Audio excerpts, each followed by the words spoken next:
Hello students, हम कर रहे थे न्यू लिबरलिज्म। लास्ट सेशन में हमने किया इसके features. New liberalism approach of international relation ये क्या डिफाइन करती है कि हमें इकोनॉमी को फ्रीडम देनी चाहिए। जैसे हम क्लासिकल लिबर्टी की बात करते थे लाइक दिस, हम यही कहते हैं इकोनॉमी को फ्रीडम मिलनी चाहिए। इकोनॉमी में हर एक पर्सन की कंडक्ट के ऊपर कोई रिस्ट्रिक्शंस नहीं होनी चाहिए। उनको इकोनॉमिक मैटर में फुल फ्रीडम मिलनी चाहिए। स्टेट की इंटरफेंशन खत्म कर देनी चाहिए और मिनिमम होनी चाहिए, जिससे क्या होगा, ट्रेड इकोनॉमिक रिलेशन और भी ज्यादा डेवलप होंगे। तो इसकी एडवांटेज या डिसएडवांटेज क्या है, आज हम इस सेशन में यही करेंगे। अगर हम लिबर्टी की बात करते हैं तो इसकी ज्यादा एडवांटेज हैं या डिसएडवांटेज हैं। तो हम इसके एडवांटेज या डिसएडवांटेज की स्टडी करते हैं। First one is advantage.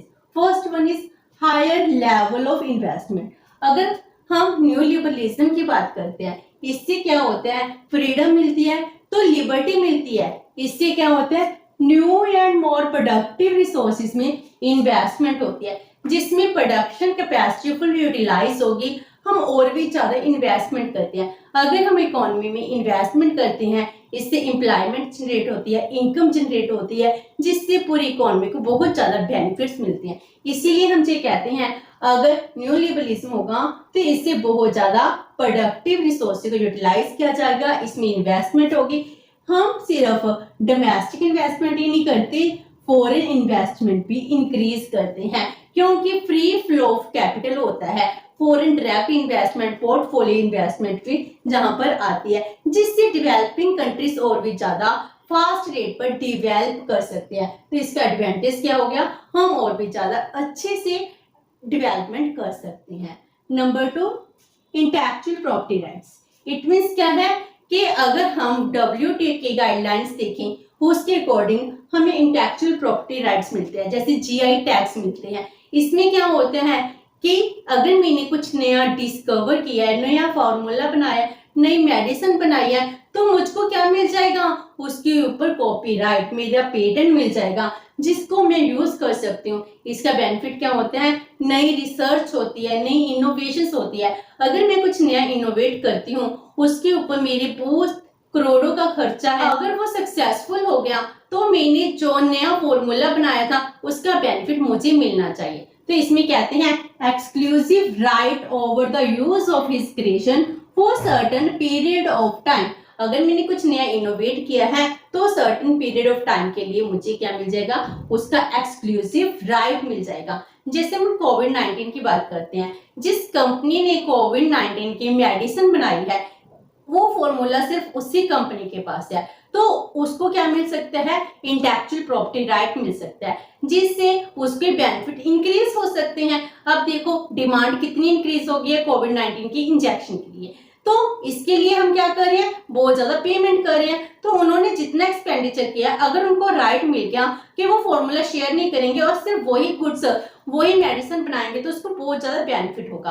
अगर वो फॉर्मूला शेयर कर देंगे तो उनका प्रॉफिट है डिस्ट्रीब्यूट हो जाएगा। इसीलिए इसमें क्या किया गया, न्यू इनोवेशन को प्रमोट किया जाता है। आप कुछ भी नया बनाओ, अगर आपके लिए कुछ नया है, आपने रिसर्च किया है, तो इसका बेनिफिट सिर्फ आपको दिया जाएगा। तो इससे क्या होती है, न्यू इनोवेशंस होती हैं। लेकिन आज के टाइम में जैसे हम इस ग्लोबल क्राइसिस में है कोविड-19 की वजह से, हमको सोचना चाहिए कि इससे हम टेररिज्म नहीं इंक्रीज करें। तो एक तरह से जब वैक्सीन टेररिज्म हो गया, कुछ कंट्रीज ऐसी हैं जिनकी पूरी पॉपुलेशन को हम इंजेक्ट कर सकते हैं, उनके पास सफिशिएंट सप्लाई है। लेकिन कुछ कंट्रीज ऐसी हैं, स्टिल अफ्रीका जैसी कंट्रीज हैं जिसमें 2% पॉपुलेशन के लिए भी इंजेक्शन नहीं है। तो हमको अगर ये फॉर्मूला शेयर नहीं करेंगे, इस टाइम हमें ह्यूमैनिटी के बारे में सोचना चाहिए, ना कि अपने प्रॉफिट्स के बारे में सोचना चाहिए। Although it is a beneficial, क्योंकि इससे न्यू इनोवेशंस होती हैं। लेकिन जब हम हेल्थ के बारे में सोच रहे हैं, ग्लोबल क्राइसिस के बारे में सोच रहे हैं, तो इसको हमको शेयर करना चाहिए, क्योंकि इसके शेयर से अगर और कंपनीज मेडिसिन बनाएंगी तो उनके लिए, हमारे पूरे वर्ल्ड की पॉपुलेशन के लिए बेनिफिट होगा। हम न्यू लिबरलिज्म की बात करते हैं, हम कोऑपरेशन की बात करते हैं, पीस की बात करते हैं। अगर फॉर्मूला शेयर करना है तो इसके लिए हमारा कोऑपरेशन कहाँ चला गया, इसके लिए हम अपने प्रॉफिट्स को देखने लगे। ऑल्दो इसका बेनिफिट है, लेकिन आज के टाइम में हमको इसको शेयर करने की बात सोचनी चाहिए, लेकिन जो ग्लोबल लेवल पर हम नहीं कर रहे हैं। ग्लोबल लेवल पर इसकी शेयर करने की बात नहीं हो रही है, हम सिर्फ अपने प्रॉफिट के बारे में सोच रहे हैं। तो इंटेलेक्चुअल प्रॉपर्टी राइट पर एक पर्सन को उस प्रोडक्ट को यूज करने का सर्टेन पीरियड ऑफ टाइम के लिए एक्सक्लूसिव राइट मिल जाता है। जैसे पेटेंट है उसके लिए 20 इयर्स का, एंड कोई कॉपीराइट होती है, कोई मेरे आर्ट है, कोई मेरी कॉम्पोजिशन है, इसके लिए मुझको 50 इयर्स का राइट मिल जाता है, जिसके लिए मैं वो गुड को यूज कर सकती हूँ। मेरे कॉपीराइट सिर्फ मैं ही यूज कर सकती हूँ। Next is benefits of globalization. Globalization के कुछ बेनिफिट्स भी हैं, जैसे better product at lower prices. अब हमारे प्रोडक्ट के प्राइसेस रिड्यूस हो रहे हैं एंड हमको अच्छी क्वालिटी मिल रही है। इसमें हम शेयर्ड रिसोर्सेज की बात करते हैं। अगर कोई रिसोर्सेज हमारी कंट्री में नहीं है तो वो रॉ मटेरियल हम बाहर की कंट्री से भी इंपोर्ट करा सकते हैं, जिससे हमको बेनिफिट मिल सकता है। हमारी नॉलेज स्किल क्या हो रहा है, स्प्रेड हो रहा है, जिससे हम और भी इनोवेटर बन रहे हैं। तो ग्लोबलाइजेशन के हमको बेनिफिट मिल रहे हैं। Number 4, free market. हमारी मार्केट फ्री मार्केट हो चुकी है। हम लिबरलाइजेशन की बात करते हैं, लिबर्टी की बात करते हैं। स्टेट की रिस्ट्रिक्शंस को हमने डीरेगुलेट कर दिया है, जिससे क्या होता है, हमारी प्रोडक्टिविटी, बिजनेस एफिशिएंसी इंक्रीज होती है। जो प्रोड्यूसर चाहता है वो ही प्रोड्यूस करता है, उस पर किसी तरह का कोई कंट्रोल नहीं होता है, एंड इससे कॉम्पिटिटिवनेस है वो भी इंक्रीज होता है, जिससे क्वालिटी इंप्रूव होती है। Next is development of technology and innovations. नई नई टेक्नोलॉजी डेवलप होती है, इनोवेशंस होती हैं। हम कॉस्ट इफेक्टिव प्रोडक्शन की बातें करते हैं, जिससे हमको बहुत ज्यादा बेनिफिट्स मिलते हैं। Next is free movement of goods and services.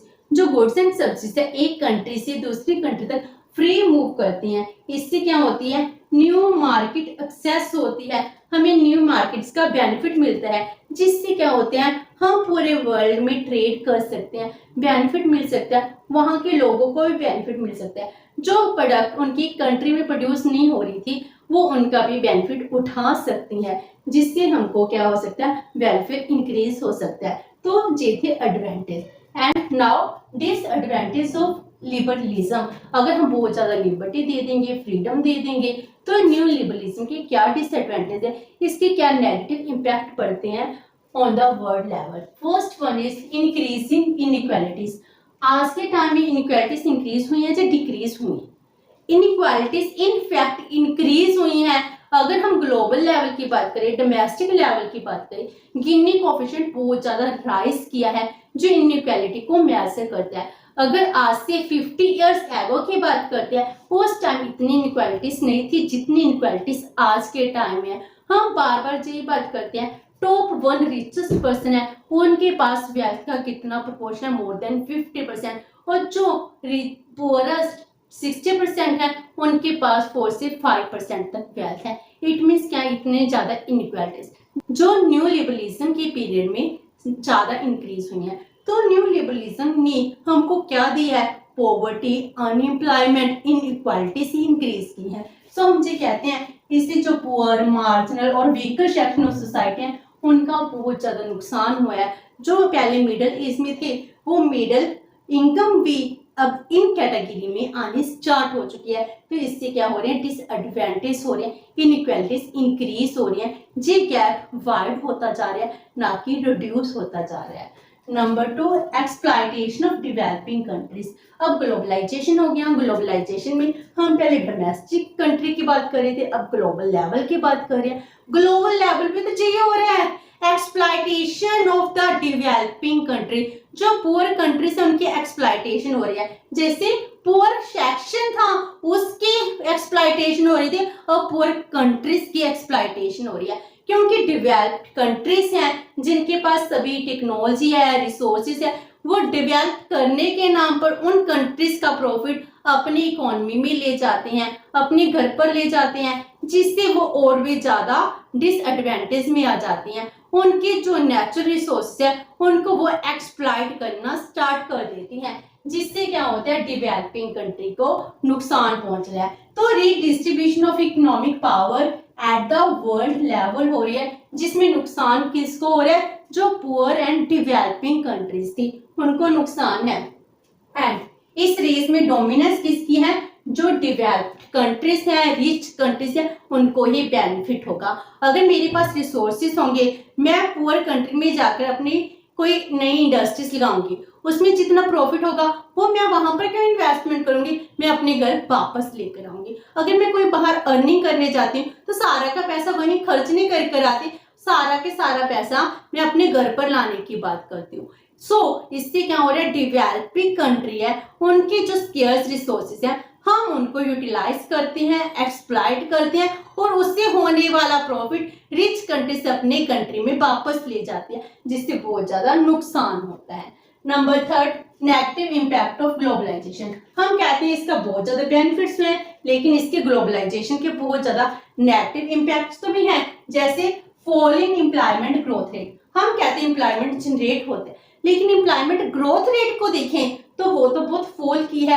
जैसे हम 91 में अपनी इकोनॉमी को फ्री किया था, न्यू लिबरलाइजेशन हमारी इकोनॉमी कब आया था, 91 में, जब हम एलपीजी मॉडल की बात करते हैं, लिबरलाइजेशन, प्राइवेटाइजेशन एंड ग्लोबलाइजेशन। उससे पहले जब हमारी एम्प्लॉयमेंट जनरेशन की रेट थी वो बहुत ज्यादा फास्ट थी। आफ्टर न्यू लिबरलाइजेशन पीरियड ये रेट डिक्लाइन किया है, ना कि इंक्रीज किया है। तो जो अनएम्प्लॉयमेंट हम कह रहे हैं रिड्यूस हुई है, लेकिन वो ग्रोथ रेट बहुत कम है, स्लो है। अगर हम इसकी पॉवर्टी रिडक्शन की बात करते हैं, पॉवर्टी रिडक्शन की प्रोसेस भी बहुत स्लो है, इतने फास्ट रेट से पॉवर्टी रिड्यूस नहीं हो रही है जिस रेट से इकोनॉमी ग्रो कर रही है। इकोनॉमी की ग्रोथ रेट बहुत हाई है, लेकिन जो पॉवर्टी रिडक्शन की रेट है वो बहुत ज्यादा कम है, वो डिसमैच करती है, जिससे बेनिफिट किसको मिल रहा है, कुछ पर्संस को मिल रहा है, टॉप क्रीम को मिल रहा है, जिससे इनइक्वालिटीज इंक्रीज हो रही हैं। तो ग्लोबलाइजेशन का आम इंसान को कोई बेनिफिट नहीं है, इसका बेनिफिट सिर्फ 1-2% पॉपुलेशन को है, जिसके पास बहुत ज्यादा रिसोर्सेज हैं, जो वेल्थ हैं और भी ज्यादा वेल्थी बन रही हैं। Next is big houses, creation of monopolies. हम कहते हैं बड़े बड़े हाउसेस खुल गए, बड़े बड़े कॉर्पोरेशन हैं, क्रिएशन ऑफ मोनोपोलीज तो हो रही है, मोनोपोली क्रिएट कर रहे हैं। हम एमएनसीज की बात करते हैं, इससे क्या हमारे छोटे दुकानदार हैं वो कम्पीट कर पा रहे हैं।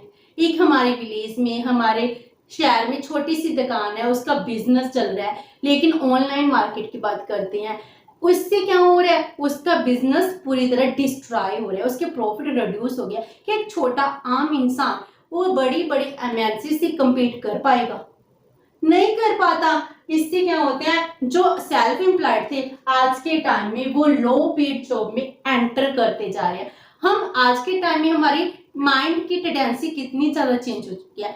हम ये नहीं कहते पढ़कर क्या बनेंगे, हम कहते हैं पढ़ लिख कर हमको अच्छी सी जॉब करनी है, लेकिन हम ये क्यों नहीं सोच रहे पढ़कर हमको अपना कोई नया बिजनेस खोलना है, क्योंकि हमें पता है हम इन बड़ी बड़ी एमएनसीज हैं, मोनोपोलीज हैं, इसका सामना नहीं कर सकते, इसीलिए हम जॉब की बात करते हैं, ना कि अपनी बिजनेस की बात करते हैं। क्योंकि बिजनेस का हाल क्या हो रहा है आज के टाइम में, बहुत ही बुरा हाल है, इसीलिए हम जॉब की बात करने लगे। तो हमको जॉब कौन सी मिल रही है, लो पेड जॉब्स हैं। अगर जॉब्स मिली है, सिर्फ एक वर्कर की जॉब मिल रही है जिनकी सैलरी बहुत कम है। आज के टाइम में जो जॉब्स क्रिएट हो रही हैं 10,000 12,000 की जॉब्स हैं, जो मोस्ट ऑफ प्लेसेस भी क्रिएट हो रही हैं।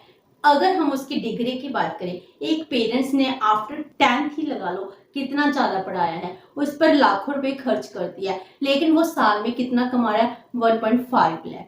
इससे क्या हुआ कि उसने इतने सारे लाखों रुपए अपनी डिग्री पर खर्च कर दिए, उसके बाद उसको क्या मिल रहा है, लो पेड जॉब मिल रही है। तो बिग क्रिएशंस हैं, बिग हाउसेस हैं, इसके हमको कुछ डिसएडवांटेज भी हैं, इससे इन्फ्लेशन भी इंक्रीज हो रही है। Next is negative impact of privatisation. जो प्राइवेटाइजेशन है इसके नेगेटिव इम्पैक्ट भी हैं, क्योंकि प्राइवेटाइजेशन से क्या हो रही है, एम्बुलेंस डेवलपमेंट। इट मीन्स क्या है, प्राइवेट सेक्टर है, प्राइवेट सेक्टर क्या करेगा, जहां पर प्रॉफिट होगा वहीं पर तो इन्वेस्टमेंट करेगा। अगर जिस सेक्टर में प्रॉफिट नहीं है, क्या वहां पर वो इन्वेस्टमेंट करेंगे, ऑब्वियसली नहीं करेंगे। इसीलिए हम कहते हैं एम्बुलेंस डेवलपमेंट, जहां पर प्रॉफिट है प्राइवेट सेक्टर जाता है, इन्वेस्टमेंट करता है और प्रॉफिट अर्न कर कर री इन्वेस्ट करते हैं, अपना जो शेयर है वो इंक्रीज करता जाता है। और जिस सेक्टर में प्रॉफिट नहीं है वहां पर इन्वेस्टमेंट नहीं हो रही। हम एजुकेशन की, हेल्थ की बात करते हैं, उसमें कौन सी डेवलपमेंट हो रही है, उसमें तो एम्बुलेंस डेवलपमेंट है, उसमें कुछ सेक्टर्स हैं, कुछ बड़े बड़े इंस्टीट्यूट हैं, बड़े बड़े हॉस्पिटल्स हैं जिसमें कुछ लोगों को बेनिफिट मिलता है, जो कि मोस्ट ऑफ द पॉपुलेशन है उसको इसके बेनिफिट्स भी नहीं मिल पा रहे हैं। तो प्राइवेटाइजेशन से एम्बुलेंस डेवलपमेंट होती है। कंज्यूमरिज्म, आज के टाइम में हमारी मॉरल वैल्यूज कहाँ गई?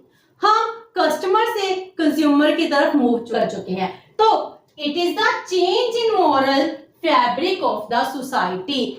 जो सोसाइटी है उसकी मॉरल वैल्यूज डिक्रीज कर चुकी हैं। अब हम बहुत ज्यादा डेट लेते हैं, मोर डेट ले रहे हैं, अपनी गुड्स लेनी है, गुड्स लेने के लिए डेट पे डेट, डेट पे डेट। अगर मुझे कार लेनी है तो भी डेट, हाउस लेना है तो भी डेट। तो हमारे पास आज के टाइम में वेल्थ नहीं है, हम सब कुछ डेट पर ही कर रहे हैं, जिससे हमको नुकसान हो रहा है। तो आज के टाइम में हम कंज्यूमरिज्म की तरफ जा रहे हैं, मटेरियलिस्ट बनते जा रहे हैं। Next is global financial instability. जो हमारी फाइनेंस की स्टेबिलिटी है वो क्या हो गया? इंस्टेबिलिटी में कन्वर्ट हो चुकी है। हम डगमगा रहे हैं, हमारे शेयर मार्केट है कुछ टाइम बाद क्रैश कर जाती है। फाइनेंशियल लेवल पर हम स्टेबल नहीं रहे हैं, क्योंकि कैपिटल फ्लो आउटफ्लो हो गया, रेट ऑफ इंटरेस्ट में चेंज होया, एक इकोनॉमी से इमीडिएटली क्या होता है, फॉरेन कंपनीज अपना कैपिटल है, पैसा है, इन्वेस्टमेंट आउटफ्लो कर लेती हैं, इनफ्लो हो जाता है। तो इससे क्या है?